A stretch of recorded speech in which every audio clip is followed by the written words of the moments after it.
आज मैं movie explain करूंगी the root of the problem. Movie के स्टार्ट में हमें एक आदमी दिखाया जाता है जो कि एक रियल एस्टेट में काम करता है और घर बेचता है। इस आदमी का नाम पॉल है। ये अपना काम अच्छे से नहीं करता। घर में मौजूद बहुत सारे फॉल्ट्स वो छुपा देता है, मगर उसके कस्टमर फिर भी उससे बहुत ज्यादा खुश हैं। तभी इनके पास कॉल आती है कि पॉल की वाइफ के अंकल की डेथ हो गई है। पॉल की वाइफ अपने अंकल से बहुत ज्यादा प्यार करती थी। उनकी डेथ की वजह से वो बहुत ज्यादा दुखी हो जाती है। नेक्स्ट सीन में उसके अंकल की इनहेरिटेंस डिस्कस करने के लिए पॉल उनके ऑफिस में आया हुआ है। वहाँ पर अंकल जॉन के फ्रेंड भी मौजूद थे। अब यहाँ पर पॉल तो शॉक्ड हो जाता है क्योंकि उसको इनहेरिटेंस में पैसे नहीं, बस एक प्लांट दिया जाता है। अब पॉल जब उस प्लांट को अपने घर लेकर आता है तो उसको बहुत ज्यादा गुस्सा आ रहा था। उसका तो ये दिल करता है कि वो प्लांट को घर में भी एंटर ना करे।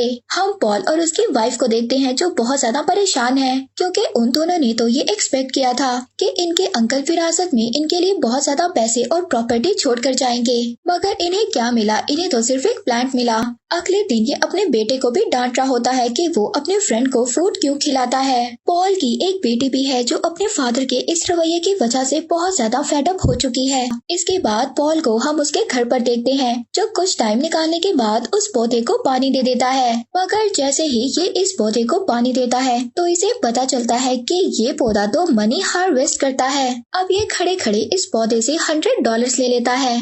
तभी इसकी फैमिली भी यहाँ पर आ जाती है, मगर ये इस मैजिक के बारे में अपनी फैमिली को नहीं बताता और ऐसे प्रिटेंड करता है कि जैसे सब कुछ नॉर्मल है। अब पॉल जब वापस घर आता है तो इसकी वाइफ इसको बताती है कि इसने भी पौधे को पानी दिया था। अब ये डर जाता है, ये इस बात से डर जाता है कि शायद इसकी वाइफ को भी पता चल गया है कि वो पौधा तो पैसे देता है, मगर इसकी वाइफ कहती है कि मैंने पानी तो दिया था मगर कुछ खास नहीं हुआ, ये पौधा अभी तक बढ़ा नहीं है। ये सुनकर पॉल की टेंशन रिलीफ हो जाती है कि शुक्र है इसकी वाइफ को इस मैजिक के बारे में नहीं पता चला और खुद हंसी खुशी जाकर उस पौधे को पानी देने लग जाता है। ये प्लांट दिन ब दिन ऐसे ही बहुत ज्यादा पैसे देने लगता है और पॉल अमीर होता जाता है। अब अगले दिन एक आदमी चर्च के लिए फंड्स मांगने आता है। पॉल उसको कुछ पैसे दे देता है। अब ये बहुत ज्यादा सखी हो गया था। इसकी फैमिली ये सब कुछ देखकर बहुत ज्यादा हैरान हो गई थी और अब पॉल अपनी अपीयरेंस भी चेंज कर लेता है और अच्छे अच्छे कपड़े पहनने लगता है। ये सारे थैंक्स तो इसी प्लांट के लिए है जो ज्यादा से ज्यादा मनी हार्वेस्ट कर रहा है, मगर पॉल अभी भी ये सीक्रेट अपनी फैमिली के साथ शेयर करना नहीं चाहता। अब ये पहली मर्तबा अपने बच्चों को बहुत ज्यादा पॉकेट मनी देता है। इसके बच्चे ये देखकर बहुत ज्यादा हैरान हो जाते हैं। अब उसके बच्चे ये चाहते थे कि उनके फादर सारी जिंदगी ऐसा ही बिहेव करें। अब पॉल दिन ब दिन फजूल खर्ची करने लगा था। वो अपने लॉन के लिए एक लॉन मोह लेता है ताकि वो अपने लॉन का घास काट सके। अब ये एक गाड़ी भी ले लेता है। ये गाड़ी बहुत ज्यादा महंगी थी, जिस पर पॉल की वाइफ को बहुत ज्यादा गुस्सा आता है कि तुम्हारे पास इतने ज्यादा पैसे कहाँ से आए और तुम इन पैसों को ऐसी चीजों पर खर्च क्यों कर रहे हो। उसको दिन ब दिन पॉल पर शक हो रहा था। वो अपने हस्बैंड के लिए फिक्रमंद थी कि कहीं उसका हस्बैंड कोई इलीगल काम ना कर रहा हो। अब अपनी वाइफ से आर्ग्यू करने के बाद पॉल दोबारा से शेड में जाता है जहाँ पर उसने वो प्लांट रखा हुआ था और दोबारा से उस प्लांट से मनी हार्वेस्ट करता है। इस दफा इसको प्लांट से $100,000 मिलते हैं। अब पॉल बहुत ज्यादा खुश हो गया था। ये ऑफिस जाता है तो इसका फ्रेंड जैक इससे कहता है कि तुम्हारी गाड़ी तुम्हारे हिसाब से नहीं है। अब इस बात पर पॉल को बहुत ज्यादा गुस्सा आ जाता है। अब वो एक न्यू ब्रांड स्पोर्ट्स कार खरीदने चला जाता है। ये कार वाले को कैश देता है। अब कार सेल्स वाले को पॉल पर शक हो जाता है। अब पॉल की इन्वेस्टिगेशन के लिए एक डिटेक्टिव इसके पीछे पड़ जाती है। अब पॉल जो इतनी महंगी कार खरीद चुका था ये चाहकर अपने फ्रेंड जैक को दिखाता है और उसको बताता है कि ये कार मुझे अंकल जॉन के पैसों की वजह से मिली है। मगर जब ये यही स्पोर्ट्स कार बहुत ही शोखी मारते हुए अपने घर लेकर जाता है, मगर इसकी वाइफ को तो इस कार से कोई भी ज्यादा खुशी नहीं होती। वो पॉल से पूछने लग जाती है कि तुम इतने ज्यादा पैसे कहाँ से ला रहे हो। अब पॉल अपनी वाइफ की बिहेवियर की वजह से बहुत ज्यादा डिप्रेस था। अगले दिन दोबारा से वही आदमी चर्च की फंडिंग के लिए दोबारा से आता है, मगर इस बार पॉल इसको एक पैसा भी नहीं देता। एक्चुअली में जो आदमी पैसे लेने के लिए आता है चर्च के डोनेशन के लिए, ये अंकल जॉन का फ्रेंड है और इसको ये बात भी पता चल गई है कि अभी तक पॉल ने अंकल जॉन का घर नहीं बेचा और आज तो चर्च के डोनेशन के लिए भी पॉल ने कोई भी पैसे नहीं दिए। अब पॉल जब घर नहीं होता तो वही डिटेक्टिव पॉल के घर पर आती है और उसकी वाइफ से इन्वेस्टिगेट करती है कि पॉल कहाँ पर इन्वेस्ट करता है और उसकी इनकम कितनी है। मगर पॉल की वाइफ अपने हस्बैंड को डिफेंड करती है। अब वो बताती है कि उसका हस्बैंड एक टॉप रियल्टर है जो कि घर बेचकर पैसे कमाता है। अब इसके बाद डिटेक्टिव वहाँ से चली जाती है क्योंकि ये पॉल से डायरेक्ट बात करना चाहती थी। अब तभी डिटेक्टिव को पता चलता है कि 1 महीने से तो पॉल की कोई भी कमाई नहीं हो रही, उसका काम तो सही तरीके से चल ही नहीं रहा, तो उसने इतनी महंगी स्पोर्ट्स कार कैसे खरीद ली। अब ये दूर से पॉल की एक्टिविटीज को ऑब्जर्व करना स्टार्ट कर देती है। अब पॉल वहाँ पर बहुत ज्यादा परेशान हो जाता है क्योंकि उसका प्लान पैसे नहीं दे रहा था और तो और उसकी वाइफ रोजाना उससे एक ही क्वेश्चन किया करती थी कि पैसे कहाँ से आ रहे हैं,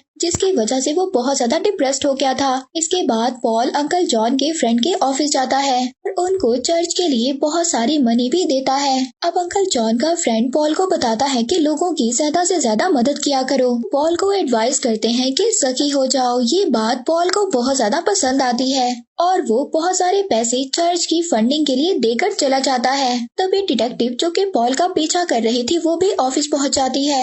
ऑफिस में कितने ज्यादा पैसे पड़े हुए हैं जो अभी अभी पॉल देकर गया है। हम देखते हैं कि पॉल बहुत ज्यादा फ्रस्ट्रेटेड हो जाता है क्योंकि प्लान अब मनी नहीं दे रहा था। ये बाइबल पढ़ता है और बहुत सारी बुक्स भी पढ़ता है जिससे इसको पता चले कि ये प्लान अब मनी कैसे देगा। अब अगले दिन पॉल को अपने बेटे के साथ गेम भी खेलनी थी। ये बहुत ज्यादा जल्दी चला जाता है जिसकी वजह से इसका बेटा बहुत ज्यादा अपसेट था। अब ये कॉफी शॉप पर जाता है और उसी अनएम्प्लॉयड मैन को देखता है तो ये इस आदमी को पैसे देता है। ये आदमी काफी ज्यादा हैरान था कि पहली मर्तबा इस आदमी ने इसको पैसे दिए हैं और किसी भी रीजन के बिना दिए हैं। अब वो डिटेक्टिव जो देख रही थी कि पॉल ने इस आदमी को पैसे दिए हैं वो उस आदमी को पकड़ लेती है। अब जिस आदमी को पॉल ने पैसे दिए थे वो ये समझ रही थी कि वो आदमी शायद कोई ड्रग डीलर है और साथ ही में अंकल जॉन के फ्रेंड को भी जाकर पकड़ लेती है। उसे ये लगता है कि ये सभी मिलकर इलीगल काम करते हैं। अब इसके बाद पॉल जैक से मिलने जाता है। जब ये जैक के पास जाता है तो इसकी वाइफ इसको बहुत ज्यादा कॉल्स करती है मगर ये अपनी वाइफ की सभी कॉल्स को इग्नोर करता है। अब पॉल की वाइफ जो कि बहुत ज्यादा परेशान थी ये अपनी बेटी के साथ फैक्ट्री पहुंच जाती है मगर पॉल की बेटी एक्सीडेंटली उसी होल से नीचे गिर जाती है कि जिसे पॉल ने जैक के साथ मिलकर कवर किया था। अब उस होल में से गिरने की वजह से पॉल की बेटी की बाजू टूट जाती है। अब जल्दी से पॉल की बेटी को हॉस्पिटल ले जाया जाता है। जैक पॉल पर बहुत ज्यादा गुस्सा करता है और कहता है कि ये सब कुछ तुम्हारी ही वजह से हुआ है, मुझे तुम्हारी बात नहीं सुननी चाहिए थी। वो कहता है कि पॉल तुम्हारी गलती है, तुमने रेलिंग को फिक्स नहीं किया और तुमने मुझे भी अपनी बातों में लगा लिया। अब जैक के जाने के बाद जैक की वाइफ की पॉल की वाइफ के पास कॉल आती है जो बताती है कि आज पहली मर्तबा मैंने जैक को इतने ज्यादा गुस्से में देखा है। पॉल को अपनी गलती का एहसास हो गया था। ये अपनी वाइफ से माफी मांगता है अपनी गलतियों की। अब अगले दिन पॉल की बेटी हॉस्पिटल से डिस्चार्ज हो जाती है। जैक को भी ये न्यूज सुनकर बहुत ज्यादा खुशी होती है। ये सब लोग मिलकर घर वापस आ जाते हैं मगर पॉल का बेटा अभी भी उससे नाराज था। पॉल अपने बेटे से माफी मांगता है और आखिरकार इसका बेटा इसको माफ कर देता है। ये अब सभी मिलकर अपनी हैप्पी लाइफ की शुरुआत करना चाहते हैं मगर तभी अगले दिन वही डिटेक्टिव आकर ऑफिसर के साथ पॉल को अरेस्ट कर लेती है। उसको अभी तक ऐसा लग रहा था कि पॉल किसी इलीगल एक्टिविटी में इन्वॉल्व है। जेल में पॉल अंकल जॉन के फ्रेंड को भी मिलता है और साथ ही में उस आदमी से भी मिलता है जिसको इसने पैसे दिए थे। एक्चुअली में डिटेक्टिव ने इन सबको अरेस्ट कर लिया था। उसको ऐसा लग रहा था कि शायद ये सब मिले हुए हैं। यहाँ पर पॉल को पता चलता है कि अंकल जॉन के फ्रेंड को भी उस प्लांट के बारे में पता था और यही वो आदमी थे जिन्होंने अंकल जॉन को ये प्लांट दिया था। अंकल जॉन के फ्रेंड पॉल को बताते हैं कि आपके अंकल भी पहले आप ही के जैसे थे, वो ना खुश रहते थे, उनको उनके प्लांट से पैसे तो मिलते थे मगर इसके बावजूद भी वो अनहैप्पी रहते थे और आखिरकार उन्होंने इसके बाद डिसाइड किया कि वो अपनी मनी लोगों की हेल्प में लगाएंगे। उन्होंने चैरिटी में डोनेट करना स्टार्ट कर दिया और इस तरह से उनकी लाइफ बेटर से बेटर होती गई। यहाँ पर पॉल को ये भी पता चलता है कि अंकल जॉन जो किड्स कैंप चला रहे थे वो एक्चुअली में पॉल की वाइफ के पेरेंट्स चलाया करते थे।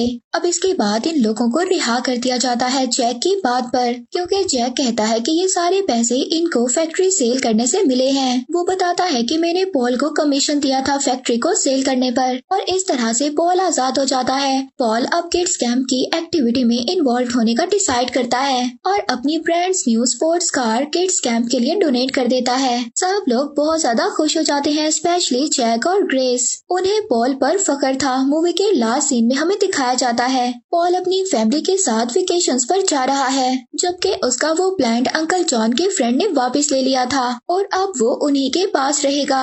और इसी के साथ ये मूवी एंड हो जाती है।